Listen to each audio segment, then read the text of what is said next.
The gunman kidnapped the woman from her home in Canton late last night and shot her sister, who tried to stop him. The police chief was on the phone throughout the night with the man, pleading with him to let the woman go. Phoenicia Ratliff walked up to her mother's house, exhausted after her shift at Subway. She was looking forward to a quiet evening, ready to unwind before her final exams. Unbeknownst to her, do like, share, and subscribe our YouTube channel. Jamarquis Black lurked nearby, his mind clouded with anger and desperation.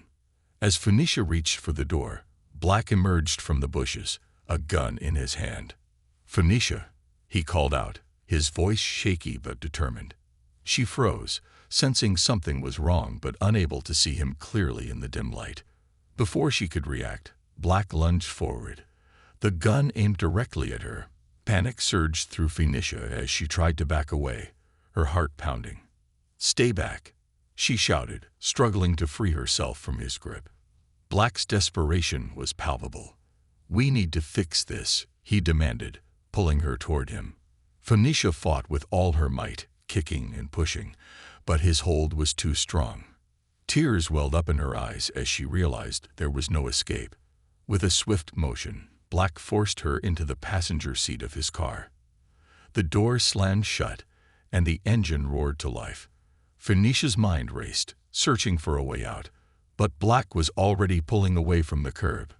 As the car sped down the highway, Phoenicia glanced at Black, noticing a flicker of something unexpected in his eyes, a mix of pain and determination she hadn't seen before. Was there more to his story? What was he truly after? The tension inside the car was thick. Phoenicia knew she had to stay calm and think fast. Black's grip tightened as he navigated the roads with urgency. Every second felt like an eternity, and the fear of the unknown loomed over her. Just as Phoenicia began to lose hope, Black suddenly swerved, headlights flashing behind them. Sirens wailed in the distance, signaling the start of a high-stakes police pursuit. The chase had begun, and Phoenicia's fight for survival was only just beginning.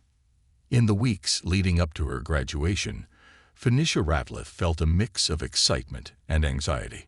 She had recently broken up with Jamarquis Black, hoping to start fresh for herself and her young daughter, Jordan. The breakup was messy, filled with harsh words and unresolved tensions. Determined to move forward, Phoenicia filed domestic violence and stalking charges against Black, seeking protection and peace. Jamarquis Black couldn't accept the end of their relationship. His obsession with Phoenicia grew deeper each day, fueled by jealousy and a desperate need to reclaim what he believed was rightfully his. Friends noticed changes in Black's behavior. He became more withdrawn, his moods unpredictable. Late-night phone calls and sudden disappearances became common, raising red flags among those who knew him. One evening, as Phoenicia balanced her studies and motherhood, Black's instability reached a boiling point. Memories of happier times flashed through his mind, overshadowed by anger and fear of losing his daughter. He couldn't understand why Phoenicia wanted to leave, why she wanted a different life without him. This confusion twisted into a dangerous obsession, pushing him toward the unthinkable. The tension between them escalated, with each encounter becoming more volatile. Phoenicia tried to stay strong, focusing on her education and providing a safe environment for Jordan. But Black's presence lingered like a shadow, his threats growing more sinister. The police reports detailed his erratic behavior, painting a picture of a man teetering on the edge. Then, on a quiet Thursday night, everything changed. Black decided he couldn't live without Phoenicia and their daughter. Driven by desperation, he planned his move. The night was dark, and Phoenicia was returning to her mother's house after a long shift. Unbeknownst to her, Black was already watching, his mind set on a tragic confrontation. As Phoenicia approached her car, Black emerged from the darkness, a gun clenched tightly in his hand. "Phoenicia," he called out, his voice trembling with a mix of rage and sorrow. She froze, sensing the danger but unsure of what was happening. Before she could react, Black lunged forward, the gun pointed directly at her chest. Panic surged through Phoenicia as she struggled to free herself, her heart racing. "Stay back," she shouted, trying to push him away. Black's desperation was evident. He wasn't just angry, he was broken. "We need to fix this," he pleaded, pulling her toward him. Despite her efforts to escape, Black's grip was unrelenting. With a forceful shove, Black forced Phoenicia into the passenger seat of his car. The doors slammed shut, and the engine roared to life. Phoenicia's mind raced, searching for a way out, but Black was already pulling away from the curb. The car sped down the highway, the reality of her situation sinking in. Inside the vehicle, the atmosphere was thick with fear and uncertainty. Phoenicia glanced at Black, noticing a flicker of something unexpected in his eyes, a mix of pain and determination she hadn't seen before. Was there more to his actions? What was he truly after? As the car accelerated, Black's desperation became palpable. He navigated the roads with a sense of urgency, ignoring traffic laws and putting lives at risk. The sirens in the distance signaled the start of a high-stakes police pursuit. Officers were alerted immediately, and the chase was on. Detective Laura Mitchell was one of the officers leading the pursuit. What the public didn't know was that Laura had a personal connection to Phoenicia. A few years ago, Laura's own sister had been a victim of domestic violence, a case that left deep scars and fueled her passion for justice. Seeing Phoenicia in danger hit close to home, adding a layer of personal urgency to the investigation. As the chase intensified on I-55, Black pushed the car to its limits, narrowly avoiding collisions and making sharp turns that left officers struggling to keep up. The tension was mounting, each second bringing them closer to either capture or catastrophe. Laura's thoughts flashed to her sister, reinforcing her determination to protect Phoenicia at all costs. Inside the car, Black's mental state was unraveling. He was consumed by the need to see his daughter, believing that reuniting with Phoenicia was the only way to save his family. His breathing was heavy, his mind racing with conflicting emotions. The weight of his actions pressed down on him, but his desperation overpowered his reason. Phoenicia, despite the fear gripping her, found a spark of determination. She refused to be a victim, her mind focused on survival, searching for any opportunity to escape or signal for help. Her love for Jordan fueled her courage, giving her the strength to stay alert and think clearly under immense pressure. As the chase continued, Black's erratic driving led them to dangerous stretches of the highway. The officers were relentless, their pursuit a blend of professional duty and personal resolve. Laura navigated through the chaos, her focus unwavering despite the high-speed danger surrounding her. Suddenly, Black's car swerved violently, losing control and crashing near the 30-mile marker in Bogchido. The impact was jarring, the vehicle coming to a halt with a screech of tires. Inside, the air was thick with tension as Black and Phoenicia remained trapped in the wreckage. The sirens faded into the background, replaced by the heavy breaths of those involved. As police approached, Black's mother arrived on the scene, her presence adding another layer of emotional complexity. She called out to her son, pleading for him to surrender. Black, still reeling from the crash, looked into his mother's eyes and made a heartbreaking decision. The desperation that had driven him this far now led him to a tragic end. Phoenicia's fear had transformed into a fierce determination to survive, but the overwhelming circumstances left little room for hope. The emotional peak of the chase underscored the devastating impact of domestic violence and the thin line between love and obsession. Phoenicia Ratliff was more than just a victim. She was the heart of her community. At 23, she juggled her roles as a dedicated student, a loving mother to her 1-year-old daughter, Jordan, and a cherished member of her sorority at Jackson State University. Friends and family described Phoenicia as angelic and caring, always ready to lend a hand or offer a kind word. Her sorority sisters, Kshetriya Humphrey and Ilka Stewart, often spoke of her unwavering positivity and her role as the peacemaker among them. sorority in Phoenicia was the glue that held us together, Humphrey shared tearfully. She always put others first and worked so hard to make something of her life. Her smile could light up any room. At Subway, where Phoenicia worked part-time, her manager, David Willie, remembered her as a delightful person, as good as gold. Her colleagues admired her dedication, especially as she took extra classes during the summer to ensure her graduation in December. Phoenicia's commitment to her education was a testament to her determination to build a better future for herself and Jordan. In stark contrast stood Jamarcus Black, Phoenicia's ex-boyfriend. Their relationship had once held promise, but over time, it darkened into a cycle of abuse and control. Black, 24, struggled to cope with the end of their relationship, especially the impending custody battle over Jordan.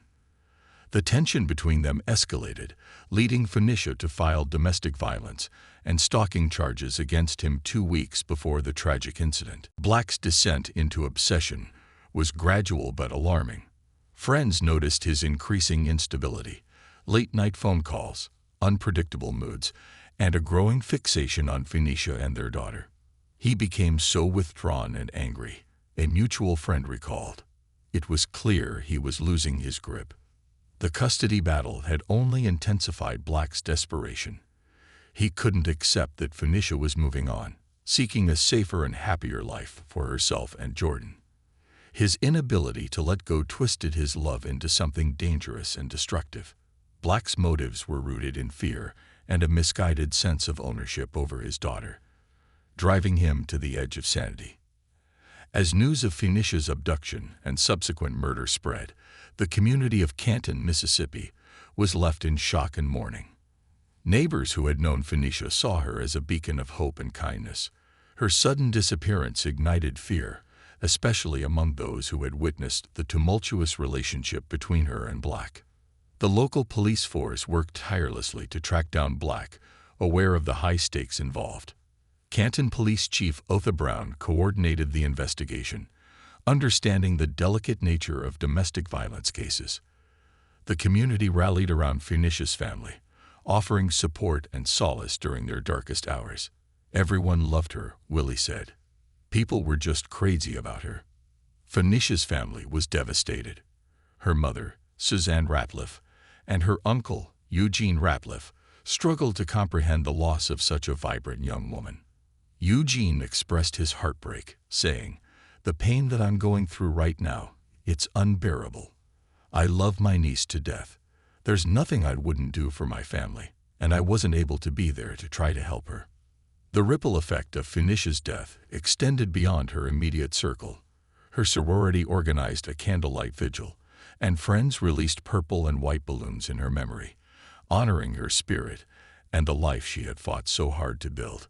In honor of Phoenicia, "Fly high, baby," her mother said during the balloon launch memorial. "God got you. Fly." Detective Laura Mitchell, leading the investigation, found herself personally affected by the case.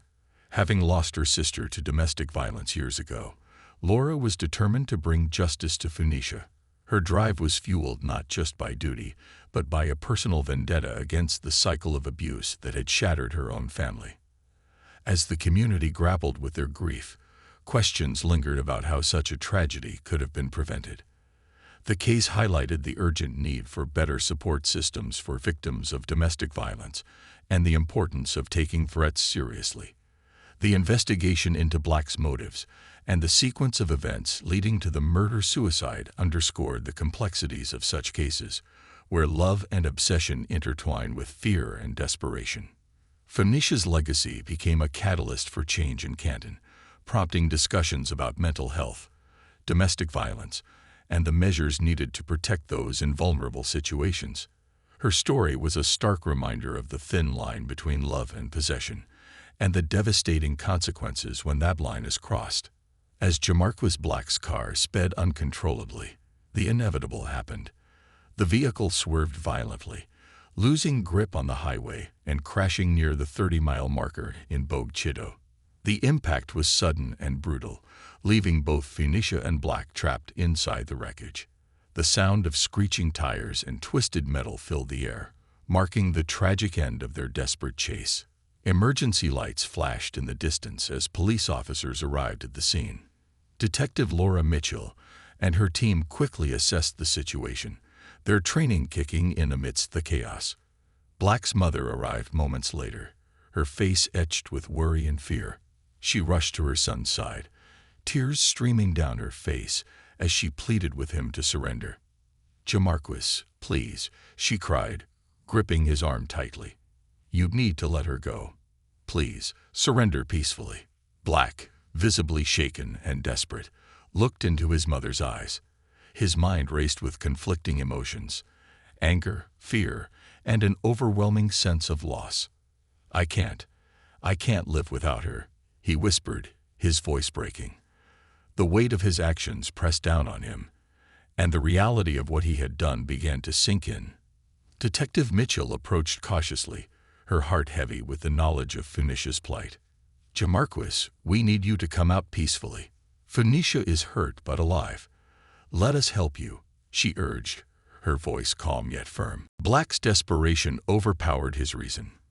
He glanced at Phoenicia, whose eyes pleaded for mercy, and then back at his mother, whose cries only deepened his anguish. In a heartbreaking moment, he pulled out a weapon, the same one he had used to abduct Phoenicia. Without warning, he fired a shot, striking Phoenicia in the chest.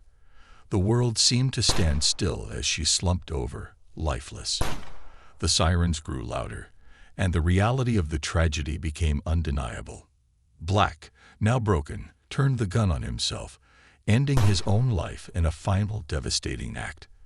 The scene was one of utter despair, with the lifeless bodies of Phoenicia and Black lying side by side amidst the wreckage. Responding officers were left in stunned silence, the gravity of the situation sinking in. Detective Mitchell approached Black's mother, who was now sobbing uncontrollably. "I'm so sorry," she whispered, her voice barely audible over the chaos.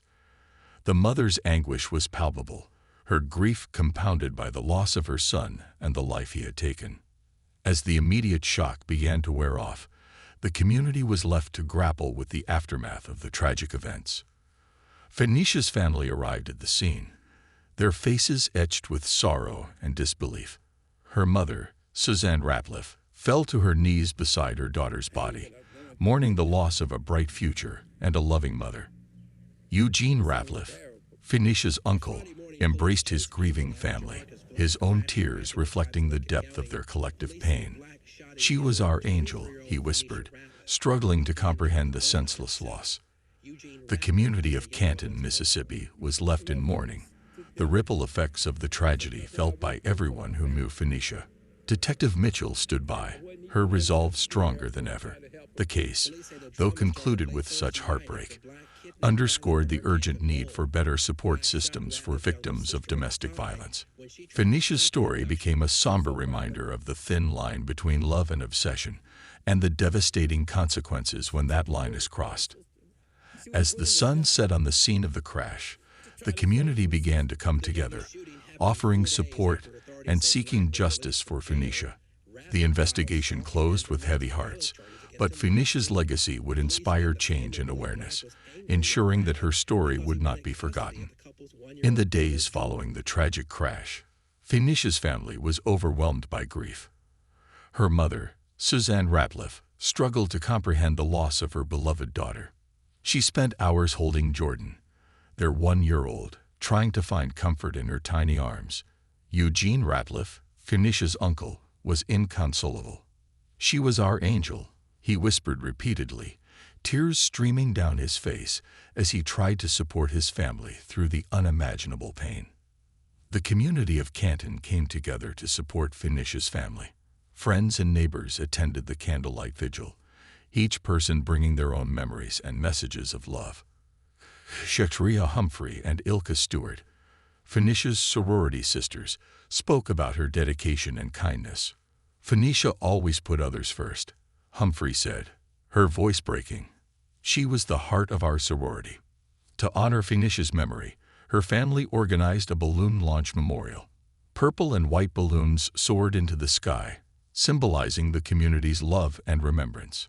Susan Ratliff released the balloons, her voice filled with both sorrow and hope. In honor of Phoenicia, fly high, baby. God got you. Fly, she said, watching the balloons drift away as a symbol of her daughter's spirit. Amid the mourning, legal proceedings began to unfold.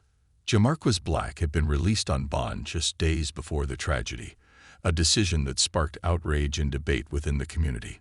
Phoenicia's family demanded answers, questioning how someone with a history of domestic violence and stalking could be released so easily. The custody battle over Jordan remained a painful issue, with Phoenicia's mother stepping in to protect her granddaughter's future. The case highlighted the broader issues of domestic violence and the challenges in preventing such tragedies. Detective Laura Mitchell pushed for changes in how these cases are handled, advocating for stricter measures to protect victims. We need better support systems and more resources for those in danger, Laura stated during a community meeting. Her words resonated with many who felt that more could be done to prevent similar incidents.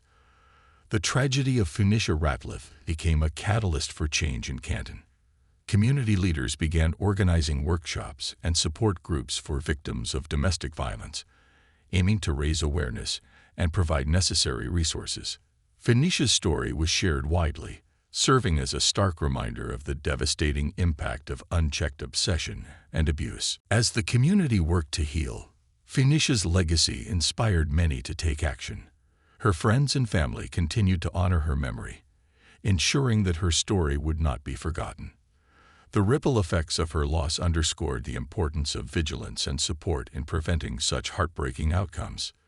Phoenicia Ratliff's life, though tragically cut short, left an enduring mark on her community.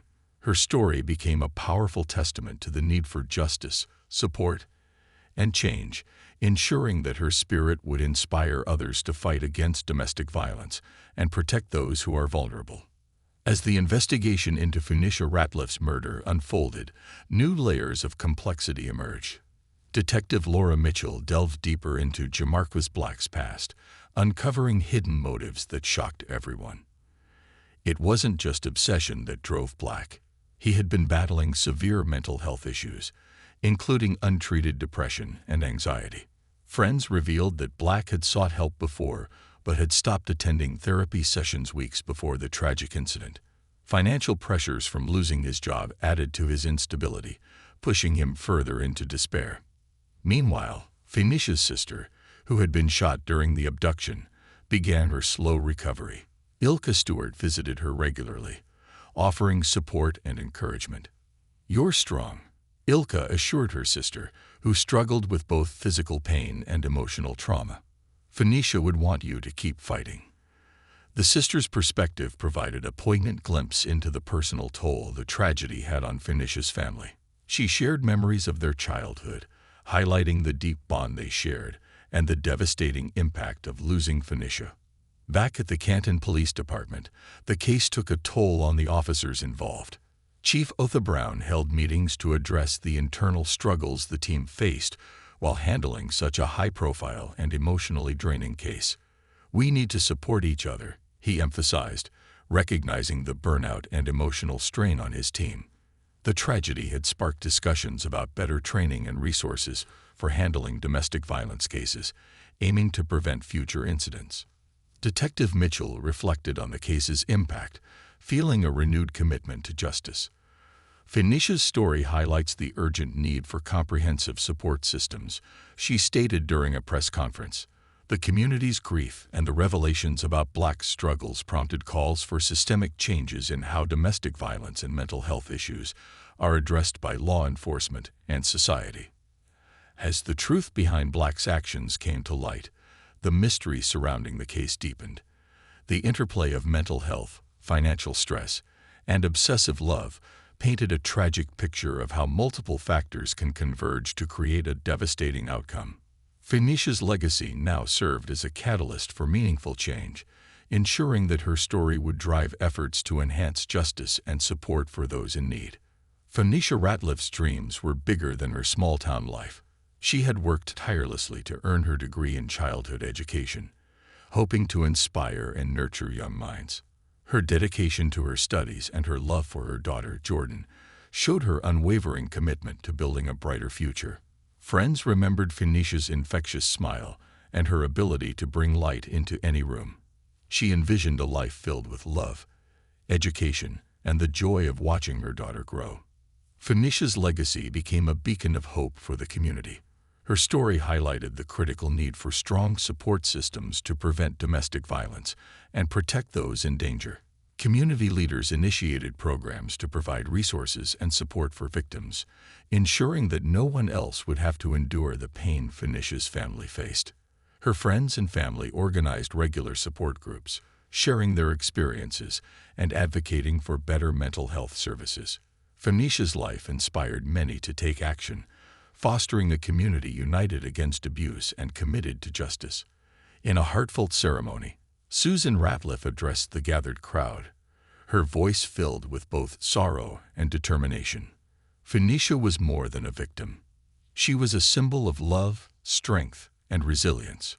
Her spirit lives on in each of us, reminding us to stand up for those who cannot defend themselves. Let her story be a call to action, to support one another, and to fight against the darkness of domestic violence. We honor her memory by ensuring that her dreams for a better future are not in vain. As the community embraced Phoenicia's legacy, they found solace in their shared grief and a renewed commitment to making a difference. Her story remained a powerful testament to the importance of compassion, support, and unwavering justice. Phoenicia Ratliff's enduring spirit continued to inspire change, ensuring that her life, though tragically cut short, would leave a lasting impact on everyone who knew her.